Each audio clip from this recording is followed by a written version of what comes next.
Hey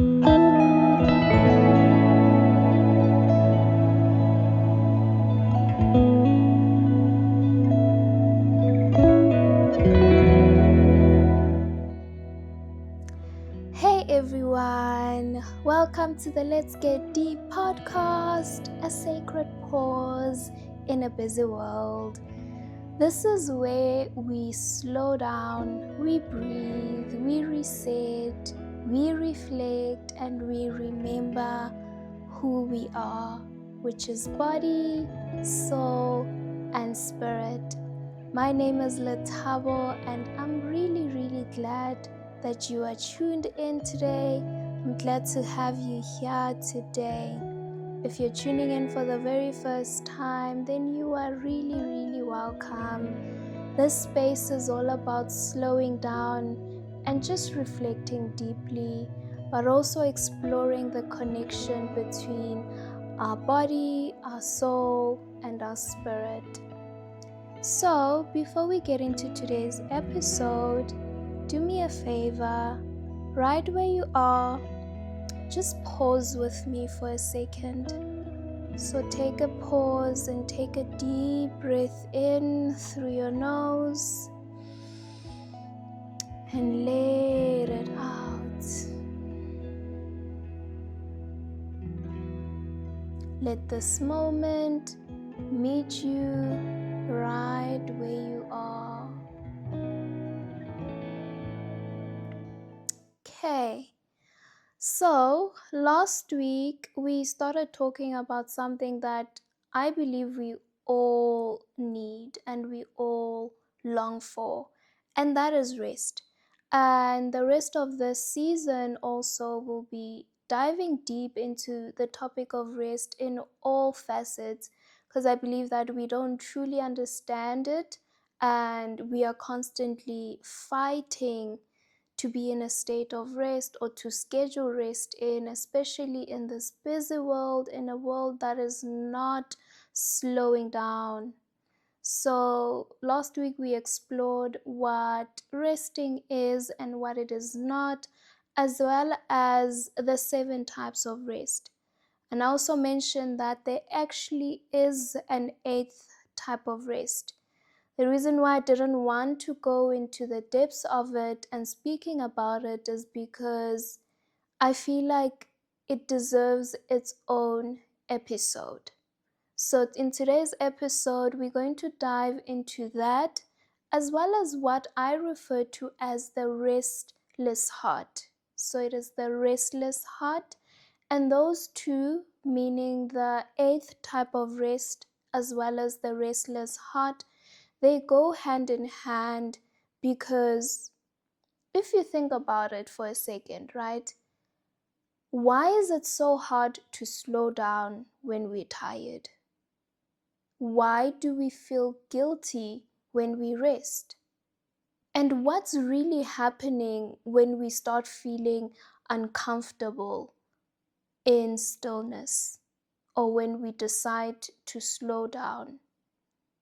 So today I want to unpack all of that and really get into the root of it all. So let's get deep, shall we? So there is this kind of tiredness that no amount of sleep can fix. It's this kind of ache, if I were to refer to it as that, that's sort of like sits beneath the surface of every single moment when we try to slow down. And that, in a nutshell, is what I refer to as the restless heart. And I personally didn't realize how deep mine ran until God invited me to rest and to stop. So, over a month ago, or about 2 months now, my family and I went on a little vacation to the coast. And a few days before we left, or maybe the week before, or something like that, but prior to the trip itself, I sensed that God was tugging at my heart and telling me, hey, Lethabo, how about you really rest this time? And that was odd for me because Yes, as much as we were nearing towards the end of the year, I believe we went in September into October.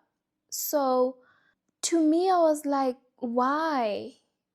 Because I've been managing so well, I've been resting, I've been prioritizing rest this entire year. I feel like this entire year was calling me to manage my time wisely and to really prioritize resting, because the season prior to that I wasn't resting, right? So that for me was odd. But I was like, you know what? It's okay. Let me be obedient. Let me respond accordingly. And I want to also mention that this trip, we didn't have any sort of itinerary or any sort of activities that we had planned prior. It was literally open. It was a trip that, okay, we'll just figure out what we're going to do when we get there. And also, we'll explore the place when we get there. And so I was like, okay, let me be obedient to the tug that I got. And I did everything that I could the week prior, meaning I scheduled, I prepared, I did whatever that I needed to do, all the work that I was going to do in that following week or the week of the holiday. I decided to do it prior, obviously, schedule whatever I needed to schedule, literally just prepare for me to rest. I cleared my plate. And then I decided to take it a step further. I decided to go on a social media detox as well. So I logged out of everything. I told myself I'm just going to have the necessary things for my phone. And so I have a LinkedIn account. I decided to log out of LinkedIn, but that's because I'm mostly active on there, but I didn't really delete the app. I just logged out. And then Instagram, I'm not as active. So I was like, ah, it's okay. It'll just stay there. Anyway, I don't log in. The only thing I need to do is just to make sure that I don't physically go on Instagram, which is the easiest thing to do for me. And then the hardest part, or actually on YouTube, what I did was I cleared the history, my watch history, and then I kept the accounts that I'm subscribed to, and I also paused the watch history so that when I watch a video, whether from the channels I'm subscribed to, or if I search a specific video for whatever reason, then the algorithm won't suggest any other videos. So with YouTube, I decided to pause everything and I just have access to the channels that I'm subscribed to. And then the biggest culprit of them all, WhatsApp. So with WhatsApp, I decided to offload the app from my phone, just so that I couldn't find any better way of, switching it off besides offloading it, but still keeping my data or the information from my WhatsApp, meaning all the contacts and so forth. So I decided to offload it, and when you offload it, it just keeps the icon, but it has a signal that says, hey, you need to install the app before you can go into it. So I was like, okay, that's fine. That's a good deal. I still keep my information. The only thing is I just need to install and then go in when I do that. And this whole rhythm of, being taking a social detox is not new to me. I've actually been doing it for a really long time, way before even I had social media accounts, and I feel like it's even a miracle that I'm here now and I have all of these accounts. I think if it were up to me, I'd probably still only have WhatsApp. It's literally a whole miracle, but that's a story for another day. So, back then it was just WhatsApp, and I would go off. I would just refer to the period as, me disappearing or me being in hibernation for just a season. It literally started a rhythm, and I would continue in that rhythm for literally up until now. It's just that now there's different dynamics and priorities, and some things require me to stay on my phone. So it gets a bit difficult, right? But what I didn't realize was then I was actually practicing not just a wellness principle and routine, but I was also practicing a spiritual rhythm, one I didn't know I needed at the time. So this time around, when I did all of this and I went off and we went on holiday, it hit different, right? Because while I was there, I was shocked at the amount of times I would pick up my phone out of habit, not because there was something to do, not because I had a notification, not because I was talking to someone or my phone was ringing. Literally, it was out of habit. And it made me realize that, hey, being in stillness can be uncomfortable. Because every time I would catch myself hovering through the WhatsApp icon, because that's what I would do. I would literally pick up my phone just to go onto WhatsApp. It's like that muscle memory, if I were to call it that. You open your phone, you know where WhatsApp is, you go straight there. And I'd even get to a point where I would reinstall WhatsApp and I'd had to stop myself and be like, hey, Lethabo, we said we're not doing that. So I would have to go again and offload it before I could even see the messages that would have been sent during that period. And it made me think that I'm pretty sure I'm not the only one. And maybe others are not aware of it. That many of us are actually addicted to the noise. Not because we love it, but because the silence, the stillness, it feels like withdrawal. Here's what I mean. So when you are addicted to a substance, whether that is drugs, alcohol, caffeine, whatever the case may be, and you decide to stop, your body is going to go through withdrawal symptoms, right? You're going to go through the shaking, the sweating, irritability, cravings, all of it. Everything in your system is just going to tell you, hey, just one last time, because your system is not used to living without that specific thing. And only the people who push through the ache, the trembling, and all of the restlessness make it to the other side, where there is healing and where there is freedom. And so with us today, that's exactly what's happening to us when we choose to slow down. We are addicts, but of a different kind. We are addicted to hurry. We are addicted to stimulations and overstimulations, actually. We are addicted to being on and being on the go all the time. And this is affecting us spiritually, mentally, emotionally, physically, literally every single part of us is being affected by this addiction. Because those symptoms of withdrawal, they look like boredom, and people don't want to sit through boredom. They don't want to feel bored because it makes them feel like they're insignificant as well. It brings up that feeling of, no, I'm not doing enough, therefore I'm not significant.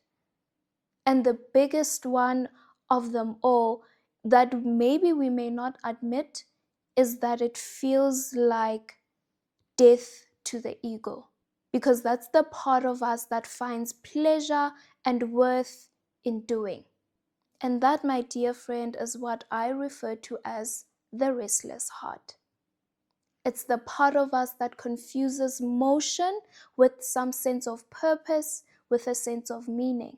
It's the part that is terrified of stillness because stillness feels like we are losing control.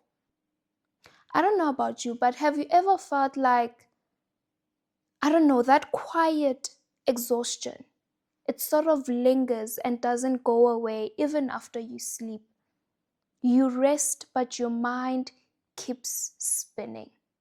You pray, but for some reason, you can't seem to be able to receive God's peace. You're doing everything right. You are checking your checklist, whether it's a wellness checklist, whatever the case may be, that helps you, quote unquote, slow down. But for some reason, something inside of you just won't be still. That's the part of us that keeps reaching for more, for control, for everything, for answers. It just wants to keep going. That even when God is saying, be still, it speaks louder. You see, the restless heart, it runs even when the body is still.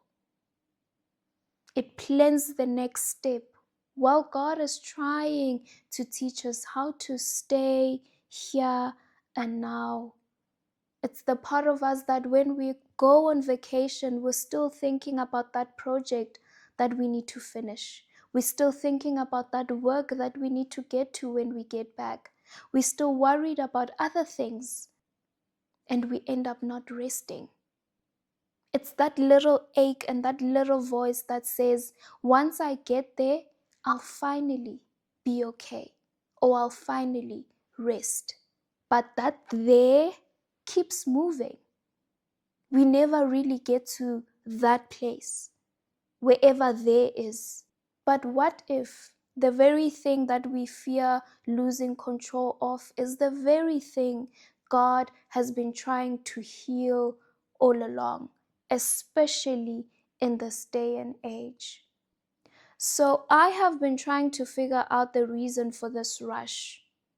Because for me, I don't know, to me it feels so misplaced. It's as if we have a sense of urgency, and having a sense of urgency is important, but I feel like we have misplaced where we have that sense of urgency. Like we know that, everyone has their own pace in life, everyone has their own path in life.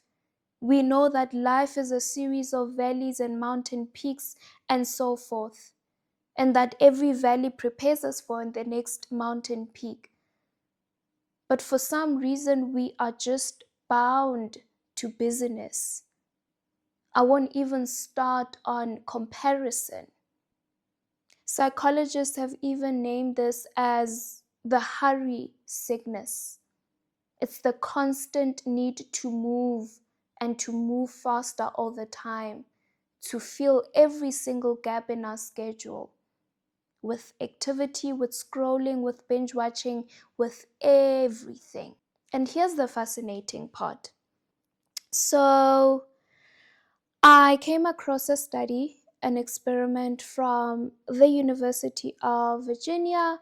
And what the researchers did is that they called in participants into a quiet room where there was no phone, there was no book, there was literally no distraction. And what the participants had to do is sit in that room by themselves for 15 minutes. But they also gave the participants a little button that could deliver a mild electric shock into their system. Now, you would think that, okay, most people would just sit peacefully and just, wait. It's just 15 minutes after all, right? But here's what happened. 67% of men and 25% of women chose to shock themselves rather than to sit in stillness. To me, that is wild. That's literally preferring physical pain over just sitting for just 15 minutes. Just think about that. I should have actually gone further to look at after how long would they shock themselves, because that would also give us a little bit of insight as to how long can we really sit in the uncomfortability. And what's more sobering about this entire process is that it mirrors our very life. We would rather scroll endlessly, binge watch, network, overwork, do all of the things, overstimulate ourselves and our brains, rather than just to sit with our thoughts and our emotions and ourselves and even with God. Because silence, it exposes what distraction hides. It reveals our loneliness, our anxieties, our unmet expectations and needs. It literally strips us bare. And I know that can be terrifying, especially if you're a person who has built a whole identity around productivity or just performing. And in doing so, what we're doing is our brains have now learned to crave stimulation the same way that it would crave sugar. So we know about dopamine, and that is the feel-good chemical or the feel-good hormone. It gets triggered or it spikes every single time we check our messages, we finish our tasks, or we scroll, or whatever the case may be. So now we start confusing that constant buzz with meaning. And here's another thing: the more we feed into that cycle where we spike that dopamine effect, the more restless we become. It's like we are drinking salt water when we're thirsty. That thirst never gets quenched. It goes hand in hand with the topic of instant gratification. And so maybe you have been there as well, where you finally get some time to slow down, but your mind won't stop. It won't stop racing. You can't relax without feeling guilty. You reach for your phone without even realizing it. That's the restless heart. It's why we are in a rush. And I'm talking to myself as well here. Because when we try to slow down, literally because of this constant cycle, our brain now thinks that we are in panic mode. So it panics. It doesn't know how to be still anymore because it is addicted to the hurry. Literally our whole system, your whole system has now registered resting as unsafe, and the busyness and the hurry as a sense of it's home to it. And here's the deeper truth as to why we would rather bypass the stillness. That is because sometimes it's not about being busy. Sometimes it's about not wanting to feel what would surface if we slow down. I'll say it again. Sometimes it's not about being busy. Sometimes it's about not wanting to feel what would surface if we slow down and we stopped. Because when the noise fades, when the lights go dim, the heart finally speaks. And many of us have been silencing that voice. We have been avoiding that voice for so long that we have even forgotten what it sounds like. And in that very place, in that quiet place, that's where God meets us as well. And what all of this is telling me is that our souls already know what's missing, and that is presence.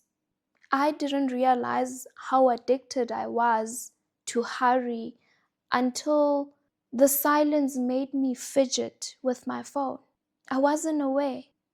And so while I was away, or prior to going on the vacation, Psalm 23 kept on coming up for some reason. It would come up in my quiet times or devotions, but also I would use it in my Christian guided meditation. So I host those as well, and I would use it as an anchor in scripture.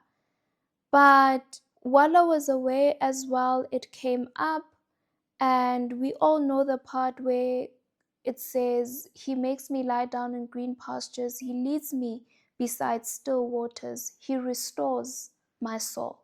I realized that my entire vacation was God doing exactly that. He was making me lie down. And when I realized that, I remember being in awe, but also a little bit frustrated, because I was praying about other things and seeking clarity and so forth on other prayer items. And so instead of God answering my other prayers, He decided to give me a holiday, an all expenses paid holiday. I didn't pay a single cent. And thanks to my family for that. Had it not been for them inviting me and, covering my expenses, I wouldn't have gone. And so I saw it as a gift from God as well. And so one day I decided that, okay, I'm going to just sit and ask God, why bless me with a holiday when you could have easily just answered all my other prayers that I was stressing about? And his response was, it's because I care more about your soul. And that stopped me. It left me speechless. And that's when it hit me that the eighth type of rest is soul rest.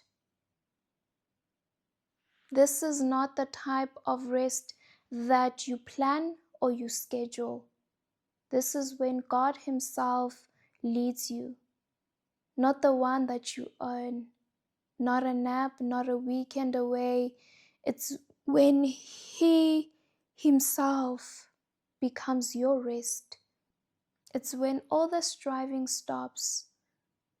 Not because there's anything wrong, not because, you've achieved some sense of balance, but because at that very moment, it's when grace takes over. It's when everything comes into alignment. And when that happens, every other type of rest that I spoke about last week, the emotional, the mental, the creative, and so forth, it falls into place. Because soul rest doesn't only refresh you, but it reorders you, it recalibrates you, it brings everything back into alignment. And this can look different for different people. It's based on your circumstance, to be honest. And so, because this is the type of rest that often God leads us into, He would then interrupt us. He would interrupt our pace in order to restore our peace. And unfortunately, sometimes that interruption looks like burnout. It looks like a sickness. It looks like a no. It looks like a sudden slowdown in your plans. Either you get injured, for example, and you can't do the things that you used to do. Or maybe that project becomes halted for some reason and you're not as busy as you used to. But I want you to know that when this happens, yes, He is inviting you to a sense of rest, but it's also your protection. I'll even go in a limb and say it is protection from yourself. Because He knows if we don't learn to lie down willingly, life will eventually make us. And unfortunately, when that happens, it's not a nice feeling. And unfortunately, as well, when that happens, it could lead to death. So He is gentle enough to lead us. He will lead us beside still waters in order to restore our souls. But the thing is, because of the restless heart, the need to continue all the time, it doesn't surrender easily. Last week I spoke about how resting is a sense of surrender. And if you've ever been in a position where you need to surrender, either your plans or whatever the case may be, or surrender to God, you'll know that it's not easy. You fight for control. So the restless heart will fear stillness, because stillness will expose what's beneath the surface, which are your unmet desires, your grief, everything else that you haven't worked through. But God, in His mercy, He will never let us run forever. He knows when to step in. Sometimes He allows us to come to the end of ourselves. So remember when I said that sometimes it's not about being busy, but it's about not wanting to feel what would surface if we ever stopped and we slowed down. The reason we are so restless and keep feeding that restless heart is because many of us are afraid of meeting ourselves. Because think about it. When everything is quiet, when there's no meeting, no buzzing, there's nothing going on, the kids are asleep, there's no to-do list, literally everything is quiet. What's left is you. When it's quiet, you are left with your thoughts, your feelings, your unmet expectations, your grief, your insecurities, literally everything. It's as if your life flashes before your eyes. And that is why true rest requires courage and even strength. Because you are going against the norm. You are confronting what everyone else is numbing. You are choosing stillness in a world that glorifies speed. As I said before, it is only in silence and in stillness that the heart starts to speak again. And that is also where God meets us. And He's such a patient God. Like I said, He will allow us to come to the end of ourselves, because He doesn't want to meet us in our hurry, in our productivity, in our performance, and so forth. He wants to meet us in surrender. So when God invites you to a moment of stillness, He's not trying to slow down your progress. In fact, if anything, He's trying to restore your perspective, your heart, your mind, your rhythm, to strengthen you. Because that's how healing happens. Not through doing more, not through striving, not through anything, but it's when we come back into alignment with Him. So maybe God is inviting you into a different kind of rest in this season. You know that it's not a weekend away. You know it's not about a spa massage. It's not about anything. It's not even a social media detox. But this one is a soul rest. Maybe He's saying to you, let me lead you beside still waters. Let me restore your soul. Let me restore what constant motion has drained. And maybe He's just saying, stop running. And I know it's not easy, because every single time you turn off your phone and you say no to overcommitting yourself, and you're choosing a moment of quiet over the chaos, you are also waging war in the spirit. Because rest, my dear friend, is warfare. It's not for the weak, nor is it passive. And the battlefield is your soul. Every time you choose to rest, you are reclaiming your soul in a world that keeps trying to steal it. And so, if you've been listening and you're thinking to yourself, okay, all of this is great, right? But what is my part? Do I then wait for God to lead me into this moment, or what happens? Because like I said last week, rest is a rhythm and rest is surrender. and that we need to work from a place of rest. We don't need to work for rest. We need to work from a place of rest. It is a rhythm that has been set before the beginning of time. It is modeled in Genesis 1 and 2 when God created the heavens and the earth and all of us. So it is modeled through creation. Because think about it, God didn't have to rest, but He decided to rest to show us that, hey, we are not machines. He can do it, but that's not the point. But anyway, I expanded more on it in the previous episode.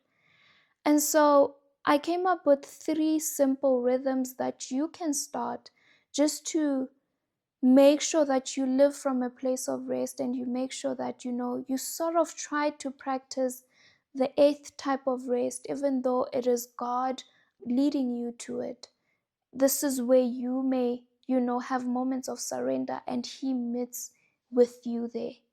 So the first one is silence before the screens. So in the morning when you wake up, try to have 5 minutes of stillness. I'll even go as far as saying have an alarm clock for yourself and put all your devices outside of your room. And when you have that alarm clock, when it goes off in the morning, just sit for 5 minutes, just so that you can start your day a bit slower. Yes, maybe after the 5 minutes, things are gonna, move at the speed of lightning. But just for that 5 minutes, you are in stillness. You let your soul wake up before any notification, before anything else. And then the second one is having sacred pauses. So whenever you feel like you're rushing, allow yourself to stop and breathe. And even ask yourself, what am I running away from? This could even look like you taking breaks during the day, where you just sit and breathe, if that's all you have to do. And then the last thing is end your day with reflection instead of scrolling and consumption. So put your phone away maybe a few minutes before you go to bed, and perhaps pray or journal or do something else just to slow down and settle into God's presence before you sleep. Because resting is not only about recovery, it's also about reconnecting back to yourself, reconnecting back to God as well.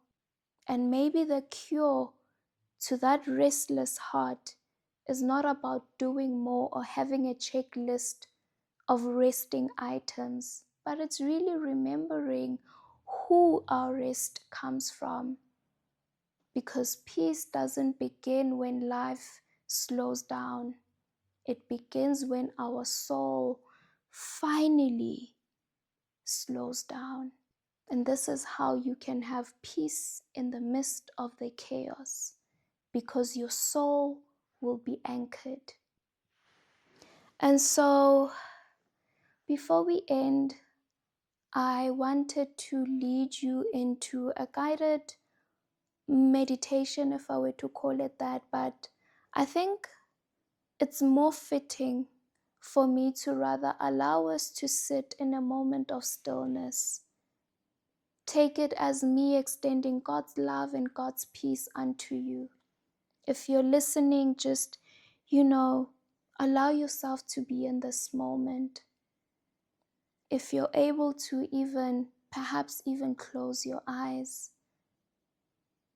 And so for the next couple of moments, I'll set my timer, and let's just sit in stillness for a few seconds. I'll start my timer, and I'll be extending God's love and God's peace unto you.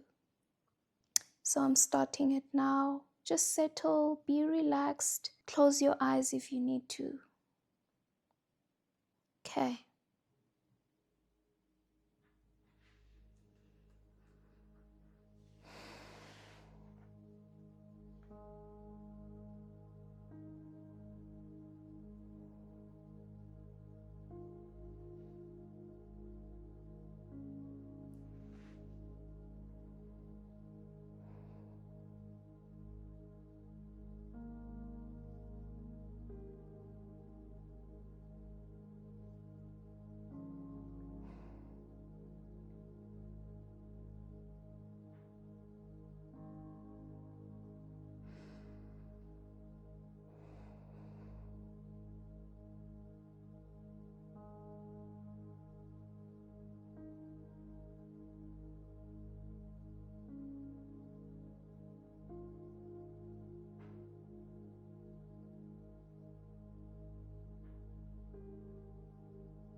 if you had your eyes closed, perhaps take a deep breath in and let it out.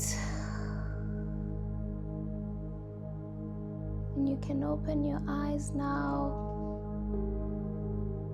And so thank you for going deep with me today. I don't know how that moment of stillness felt for you, but I hope it wasn't as difficult or uncomfortable.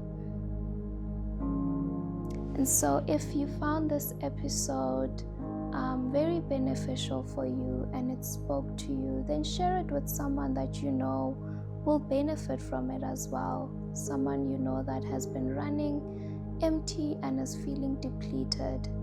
And if you would like to go a bit deeper on this journey, then I have shared a few resources in the description and links to different things. Make sure that you join my weekly newsletter where I share holistic reflections on faith, on health and emotional well-being, and so forth. I'm literally connecting the body, the soul, and the spirit, because we are one being in a world that often wants to compartmentalize and not let everything fit together. I bring it all together. And perhaps you could even get other resources when you join through the newsletter. I'm recording this during the holiday season, and I know this time can be a bit triggering for a lot of people. And a lot of people lose their health, meaning physically they gain unnecessary weight, emotionally and mentally they get triggered. And so I have different workshops and resources that will speak to those very topics and need, so that you can move through the holidays with ease and with a sense of rejuvenation, even in the midst of the chaos. And so until next time, keep resting, keep becoming whole, and keep exploring life one breath at a time.